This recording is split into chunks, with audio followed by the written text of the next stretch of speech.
Assalamualaikum warahmatullahi wabarakatuh.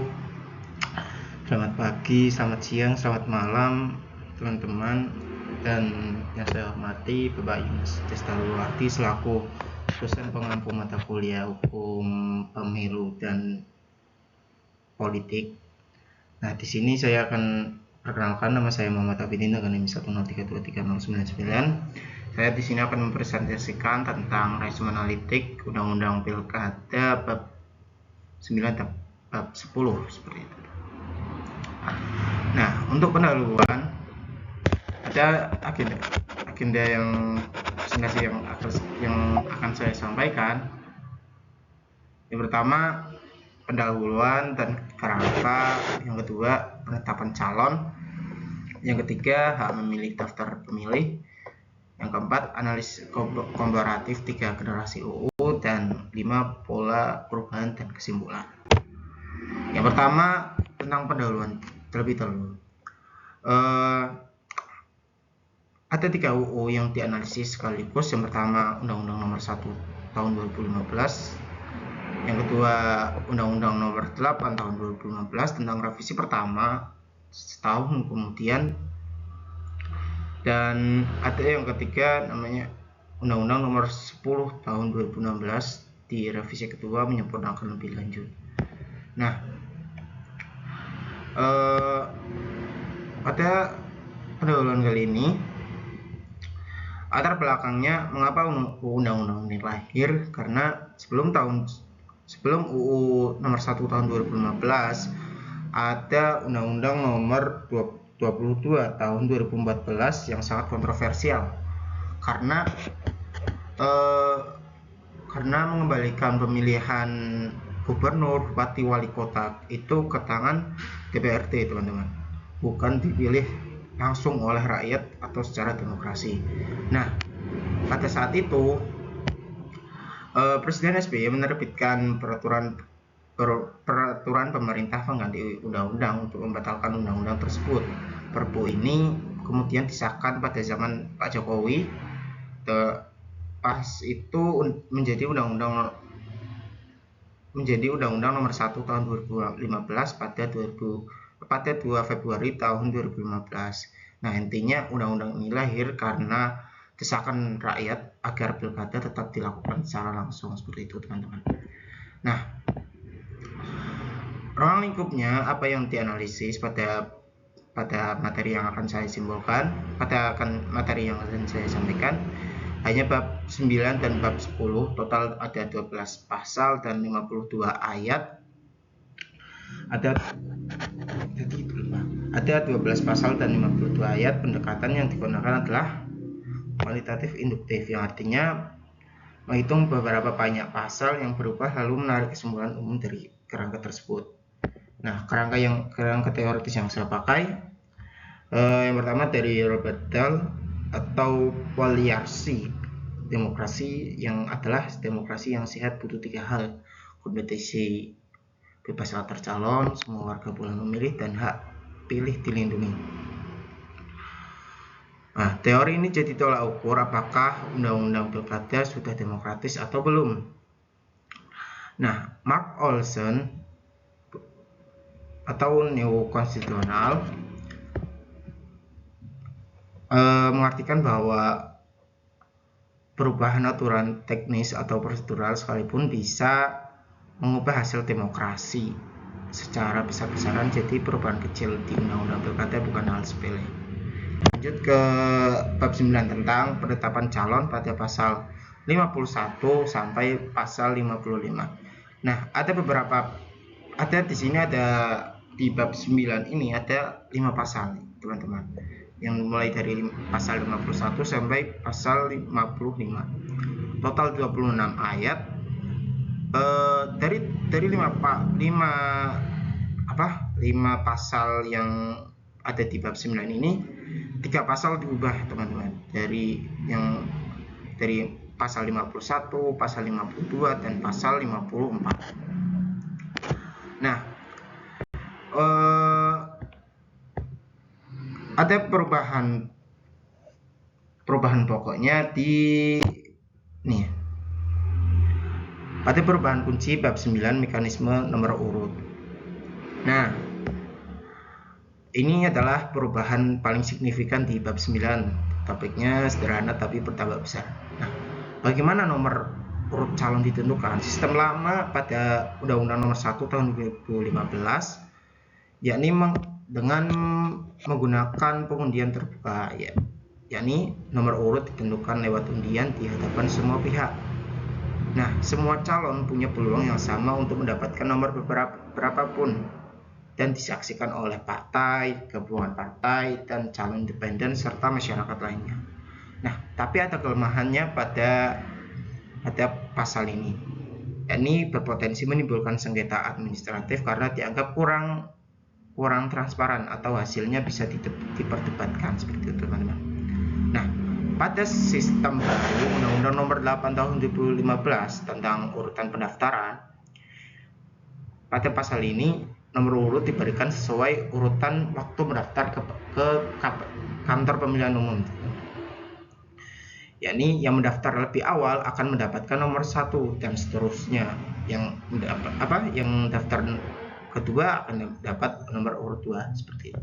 Nah, nomor bersifat tetap dan langsung dipakai untuk cetak surat suara. Nah, tapi ada kelemahan juga, teman-teman, yakni menciptakan first mover advantage, atau calon yang punya sumber daya lebih besar bisa bergerak cepat mendaftar lebih awal.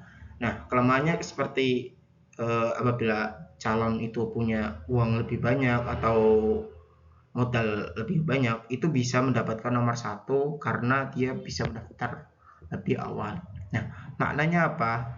Terjadi dari pasal ini, dari Undang-Undang Nomor 1 tahun 2015 ke Undang-Undang Nomor 8 tahun 2015, yakni terjadi pergeseran filosofi dari keadilan acak, semua punya peluang sama lewat undian, menuju efisiensi administratif. Siapa cepat, dia dapat nomor lebih awal. Ini bukan sekedar perubahan teknis, teman-teman, tapi ada implikasi strategis bagi para calon seperti itu. Nah, kita akan menuju pasal 53 tentang larangan mundur dan sanksi administratif. Pasal 53 adalah satu-satunya pasal di bab 9 yang tidak berubah sama sekali di ketiga generasi undang-undang dari Undang-Undang Nomor 1 Tahun 2015, Undang-Undang Nomor 8 Tahun 2015, dan Undang-Undang dan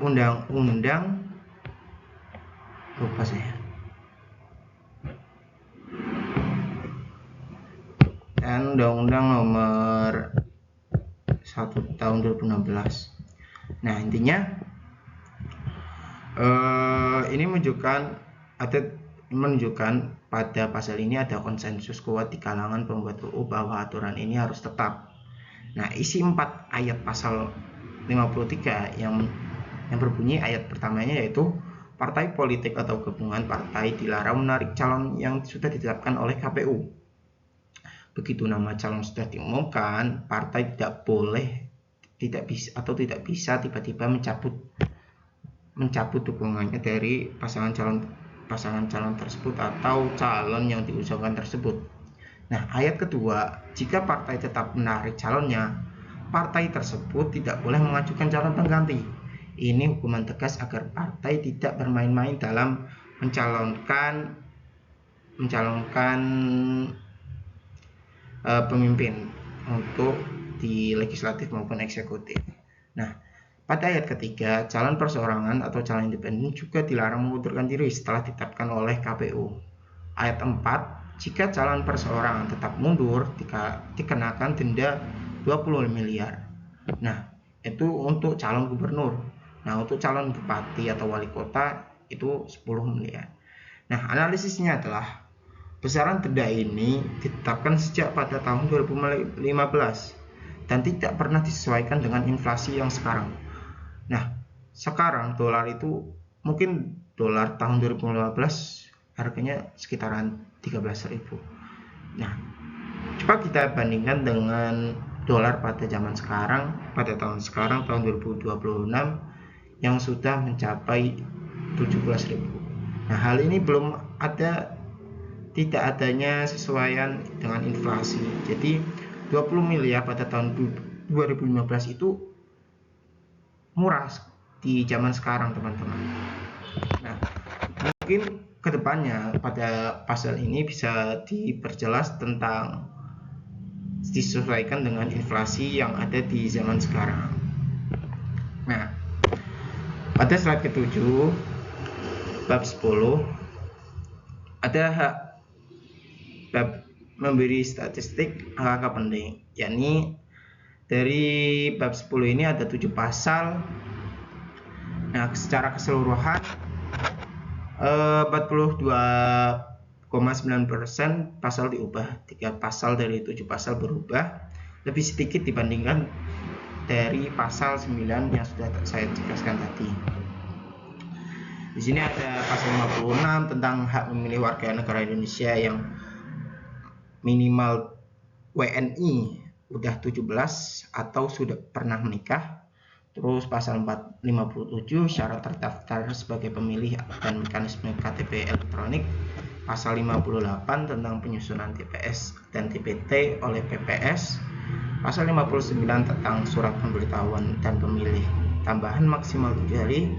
Pasal 60 tenggat TPT dan ditetapkan paling lambat 30 hari sebelum pemungutan. Pasal 61 penggunaan KTP elektronik bagi pemilih di luar TPT. Pasal 62 mekanisme pindah tempat memilih di 3 tahap. Nah, pada pasal 57 dan 61 ada dilema, teman-teman.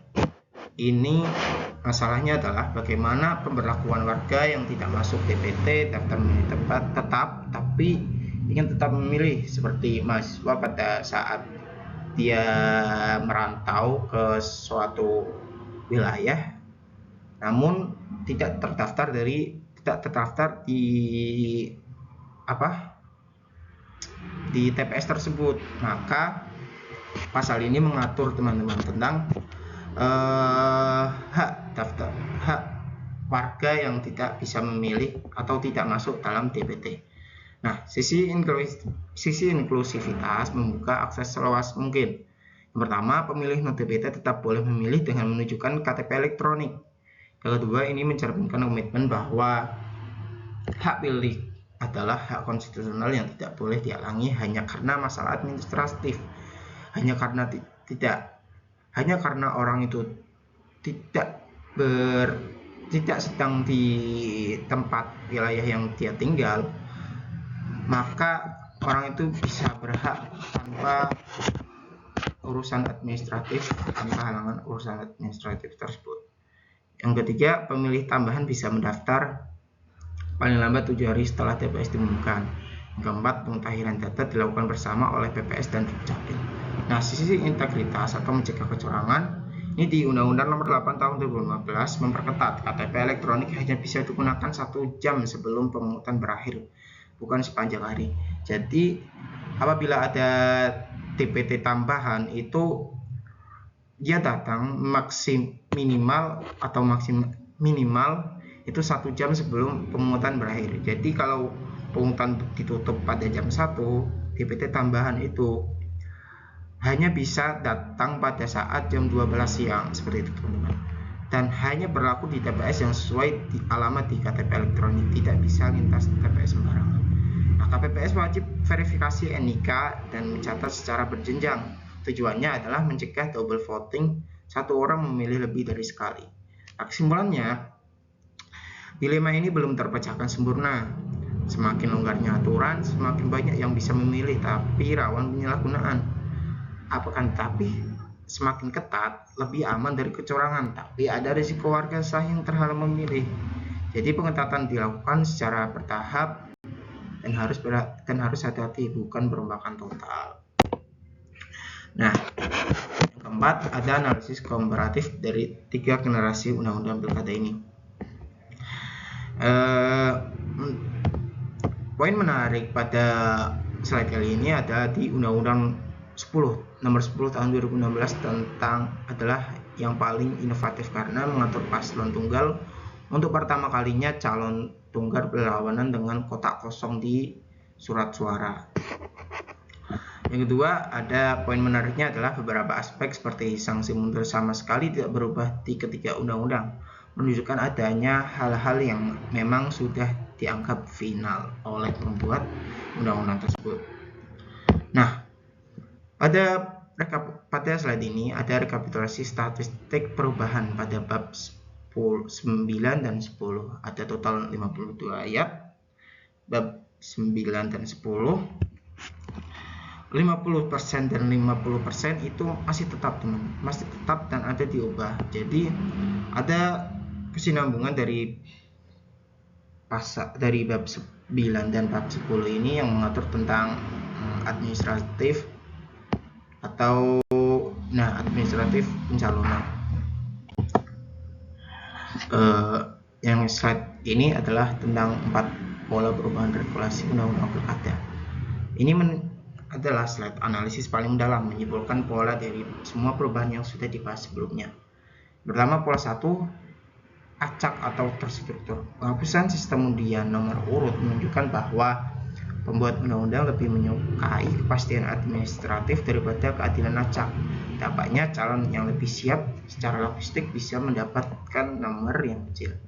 Jadi penghapusan sistem undian tersebut kalau menurut saya itu sudah adil, karena siapa yang berhak mendapat nomor yang terkecil itu pasti orang-orang yang sudah siap untuk mencalonkan dirinya terlebih dahulu.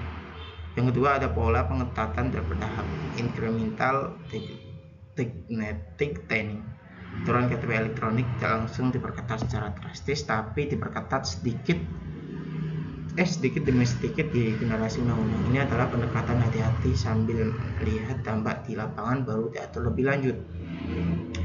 Di pola ketiga ada stabilitas norma hak fundamental. Pasal-pasal yang menyangkut hak dasar, hak pemilih, batas DPT, pindah TPS tidak pernah berubah. Ini mencerminkan bahwa hak pilih warga dianggap sakral dan tidak boleh diganggu oleh kepentingan politik sesaat. Yang keempat, adaptasi teknologi atau digital augmentation. Undang-undang mulai mengakomodasi teknologi digital, pengumuman TPS secara daring, pelaporan ke BPS secara digital, tapi sifatnya masih pelengkap. Fisik tetap jadi standar utama. Ini realistis mengingat kondisi infrastruktur di daerah terpencil di Indonesia. Nah, ada pola terakhir ini cukup menarik teman-teman, yaitu adaptasi teknologi. Jadi meskipun pemutahiran data ini secara digital, tapi berkas yang fisiknya juga tetap jadi standar utama, karena melihat geografis di Indonesia yang masih ada yang kota terpencil dan akses sinyal itu yang susah, jadi bukti fisik atau surat suara itu menjadi yang standar utama. Kesimpulannya adalah dari 5 poin kesimpulan yang saya buat, 50% ayat berubah, 26 dari 52 ayat. Undang-Undang Nomor 1 tahun 2015 memang kurang matang secara teknis dan harus segera direvisi. Semua perubahan hanya menyentuh prosedur dan administrasi, bukan hak dasar pemilih. Ini menunjukkan legislatif punya konsensus kuat soal mana yang boleh diubah dan mana yang tidak. Yang ketiga, ada penghapusan nomor urut, pergeseran filosofi dari semua setara menuju ke siapa cepat di tempat. Ini perlu dikaji lebih dalam dampaknya. Yang keempat, ada masalah KTP elektronik yang belum selesai sepenuhnya, masih ada tarik menarik antara membuka akses luas-luasnya dengan menjaga keamanan suara. Yang kelima, ada pasal 56 dan 60 yang tidak pernah berubah, adalah indikator positif menandakan bahwa regulasi pemilu Indonesia mulai matang dan punya fondasi yang kuat. Nah, implikasi dan rekomendasi kebijakan. Yang pertama, evaluasi sistem nomor urut. Sebelum memutuskan sistem mana yang lebih baik, undian atau urutan pendaftaran, perlu ada penelitian ilmiah. Apakah nomor kecil benar-benar mempengaruhi pilihan warga? Nah, jika terbukti sistem ini berpotensi tidak adil karena keputusan harus berbasis data dan bukti. Yang kedua, ada integritas sistem digital. Mekanisme daring di pasal 58 bagus secara konsep, tapi akan sia-sia jika infrastruktur di daerah terpencil belum siap. Perlu investigasi nyata di bidang IT daerah, bukan sekedar hanya aturan di atas kertas, jika tidak justru menciptakan ketimpangan atau di daerah kota bisa akses informasi pemilu tapi daerah pelosok tidak. Yang ketiga, ada harmonisasi KTP elektronik dengan kebijakan Dukcapil. Setelah akar dari banyaknya pemilih non-DPT adalah belum semua WNI punya KTP elektronik. Solusinya bukan hanya memperketat aturan KTP elektronik di TPS, tapi mempercepat perekaman KTP elektronik agar celah antara pemilih yang terdaftar dan yang sebenarnya ingin memilih semakin kecil. Sekian yang saya bisa sampaikan. Dan saya mohon maaf apabila ada masih banyak tersendat-sendat dalam presentasi kali ini. Kurang lebihnya mohon maaf. Wassalamualaikum warahmatullahi wabarakatuh.